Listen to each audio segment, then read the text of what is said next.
Bueno, regresamos para entrar a la parte final de este programa y me gustaría su opinión, licenciado.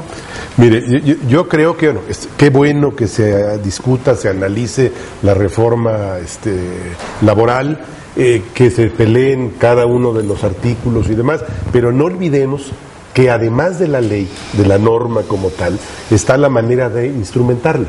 O sea, muchos de los abusos que tenemos ahora que se dan al margen de la ley que tenemos. Por una mala reglamentación. Por una mala reglamentación o una muy mala aplicación. Si usted va, si usted lee el Código Penal jamás dice que solamente se le aplicará la ley penal a los más amolados. En la práctica es la constante, es la constante. Entonces, hay que ver cómo van a operar todo esto. De entrada, bueno, las empresas que se dedican al outsourcing no me parecen malas per se. O sea, si podemos operar de manera tal que los derechos de los trabajadores se vean protegidos, que no se permita el abuso de este tipo de cuestiones. Bueno, si nada más tengo espacio en mi empresa para contratar a una persona por tiempo determinado, bueno, que lo pueda yo hacer, pero que se me castigue en el caso de que yo a personas que tengan las posibilidades de trabajar de tiempo completo, las recorte yo para imponerles condiciones laborales inapropiadas. Lo que tendrías que hacer en 8 horas, te contrato para 3. Y en 3 tienes que sacar el trabajo, ese es tu problema. Entonces, mucho tendrá que ver la capacidad que como Estado mexicano y como sociedad tengamos de operar de manera civilizada todas esas cuestiones. Estas herramientas pueden ser como cualquiera. Una llave de tuercas puede ayudar a construir y también mata, ¿no? Eso es sin duda, ¿no? Pepe. Yo diría, nada más para cerrar, que creo que hay un enorme pendiente, que es un vestigio que venimos arrastrando ya por muchos años, y es el poder de las cúpulas sindicales.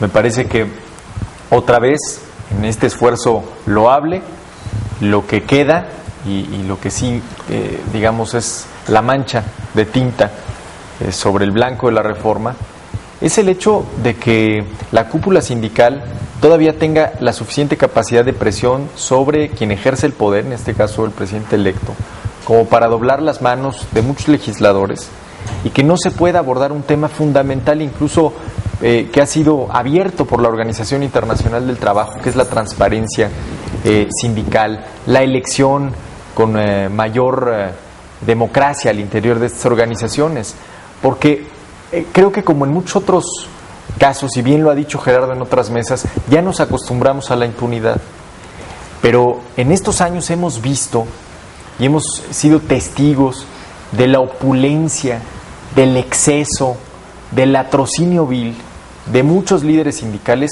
no a todos los mexicanos, a sus trabajadores.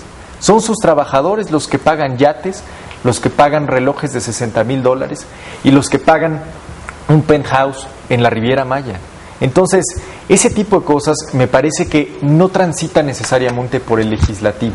Es difícil acabar de un plumazo, de tajo, a través del poder legislativo con esas inercias y con esos vicios y corruptelas sindicales. Eso sí pasa por el canal de la política. Y pasa por una decisión política que espero esté en la agenda, a lo mejor no del primer año, pero sí esté en la agenda del próximo gobierno, ir acotando el desenfreno con el que se manejan muchos cacicazgos sindicales que, insisto, lejos de verse acotados o mermados con la transición a la democracia y con la alternancia en el poder, bueno, vieron que se quedaron huerfanitos e hicieron lo que quisieron en su casa. Muchos de esos sindicatos son 3 veces más poderosos a partir de los gobiernos de Acción Nacional que a partir de lo que eran con un jefe como el presidente de la República. Ver el caso del sindicato de trabajadores de la educación, ver el caso del sindicato de Pemex, ver el caso del sindicato ferrocarrilero, ver el caso de muchas otras organizaciones que, insisto, vieron fortalecido su poder, su opacidad y el avasallamiento de sus propios trabajadores a partir de no tener un jefe político. Entonces espero que esté en la agenda, ¿no? ¿Actividad ibas? No, bueno, yo insistir en que tenemos también que ser críticos ante el nuevo becerro de oro mundial, que es la adoración al mercado, la productividad a cualquier costo y el consumo como el intento de llenar los vacíos existenciales. Yo creo que tenemos que también como sociedad repensar el modelo que queremos e insisto, al nivel de consumo que tienen los países que entre comillas admiramos como Estados Unidos, el planeta no soportaría más que unas 2-3 décadas. Entonces también tenemos que moderar esa parte del consumo, ¿no? La educación, cambio de tema, sí debe de fomentar las competencias que se requieren, las tecnologías de la información, los idiomas, pero también hay que reconocer que la educación superior no es meramente instrumental. Porque entonces, ¿a dónde mandamos el arte, la filosofía, la literatura, el cine? ¿A dónde los mandamos, no? En la educación, sí, te ayuda para que produzcas, pero sobre todo te ayuda para que seas un ser humano integrado, un ser humano con desarrollo completo en todas las áreas de tu vida. Es decir, no somos instrumentos de trabajo, trabajamos para vivir con dignidad, pero nuestra característica y nuestra esencia humana es infinitamente más allá que solamente ser una máquina de producción. Yo esperaría que la ley ayude para que cada quien sea un trabajador solidario con su comunidad, que sea útil para él mismo, pero que sea solamente una parte en donde tenemos otras muchas formas de vivir. Y hacer una crítica, insisto, al consumo desenfrenado que tenemos como sociedad, nos puede ayudar también a entender qué tipo de productividad queremos. Aunque vayamos en contra del mundo. No es en contra del mundo, Luis. Ahora es que el mundo va para allá. Los países europeos están regresando a cadenas solidarias entre productores locales. Están regresando a trabajos solidarios, en donde yo pondría el ejemplo de una planta en México, donde ante el eminente despido de 400 empleados de 900 por falta de consumo mundial de automóviles, hicieron un acuerdo que se les bajara a todos el sueldo y la jornada laboral mientras se componía el mercado y no que mandaran 400 al mercado. Es decir, el modelo europeo está avanzando mucho más hacia relaciones más solidarias laborales que el mercado americano. Y tenemos al mercado norteamericano como el ejemplo, y no es el ejemplo de verdad, ni es el ejemplo ético, ni es el ejemplo de producción y forma de vivir el que más nos conviene. Yo apelo, insisto, a esa parte más ética, más solidaria. No vamos en contra del mundo, Luis. Nada más que en China el salario de un obrero es $1 por día. Vive en condiciones miserables. Eso es lo que queremos. No, oye, Nati, no quiero contradecirte, pero creo que también sin llegar a los excesos. Sí, claro. Que buena parte de lo que hoy tiene un escenario económico complejísimo para Europa fueron muchos excesos en la ley que, prácticamente inhibían el trabajo. O el tema de los excesos pensionarios, que hoy simple y sencillamente no pueden con ellos, son inviables y deben el 120% de lo que produce al año Grecia o España. Estoy totalmente de acuerdo. Ese es el reto. Tenemos que ser capaces de generar un esquema que permita que tengamos sindicatos fuertes, diría yo, muy poderosos en la defensa de los intereses legítimos de sus trabajadores.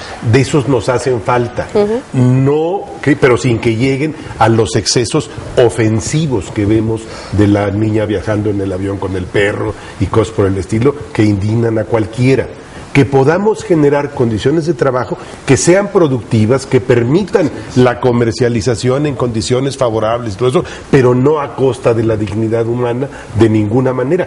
Ese es el gran reto. Yo no creo que sea tan difícil siempre y cuando podamos acotar los grandes poderes. Y es muy mala señal de esta nueva época porque se le adelantó el gobierno a Peña Nieto. O sea, ya le van a empezar a pedir cuentas a partir de ahora. No de cuánto. Pero si hay algo que ahorita están operando en conjunto algunas cuestiones y es muy mala señal el que le hayan permitido a los líderes, a las grandes cúpulas de trabajadores en la impunidad total. En este país ya no cabe ninguna ente impune, opaco como ese. Qué lástima que perdimos la oportunidad. De acuerdo. Natividad, te quitamos hace rato la palabra. No, yo creo que he podido manifestar claramente lo que pienso al respecto y yo insisto, necesitamos construir nuevos modelos de producción y de consumo. Y sí, coincido con Pepe, tenemos que ser productivos, por supuesto. Yo dije, tenemos que ser útiles, sí, tenemos que ser útiles, pero nuestra vida va mucho más allá que solamente ser productivos. Carmen, ¿qué desearías para tus hijos? Para mi hija, bueno, pues que tenga trabajo, así nomás no, hija. A ver.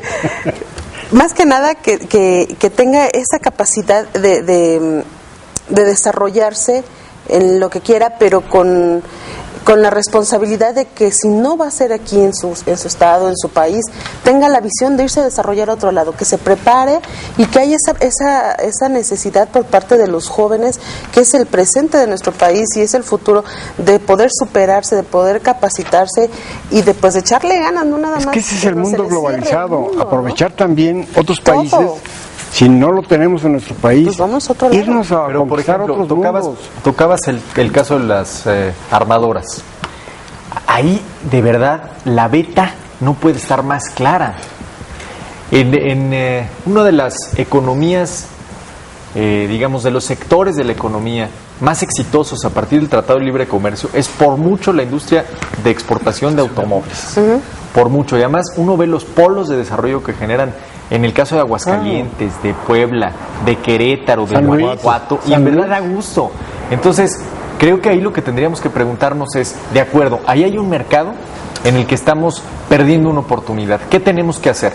¿Qué tenemos que hacer? ¿Abrir una carrera donde los chavos estudien ingeniería y diseño automotriz?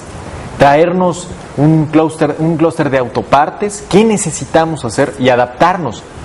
Estoy totalmente de acuerdo, no en detrimento ni del espíritu ni de la libertad individual para realizarse, pero sí tener en cuenta que el mundo, y hablo en lo particular de nuestra entidad, no va a estar esperando a que nos adaptemos.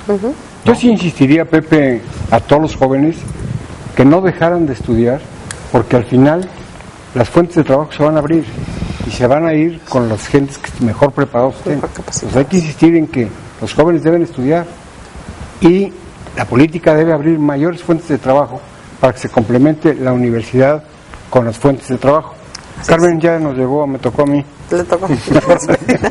Pues muchas gracias, José Luis, muchas gracias, Gerardo Rodríguez, licenciado Sepúlveda, Natividad Castrejón, muchas gracias, ingeniero. Pues el tiempo se ha terminado. A usted, principalmente, que nos hizo favor de vernos un sábado más, le agradecemos y los esperamos el próximo sábado en punto de las 8 de la noche en una mesa más de diálogo y análisis de Visto Bueno Televisión. Que tenga excelente fin de semana. Casi.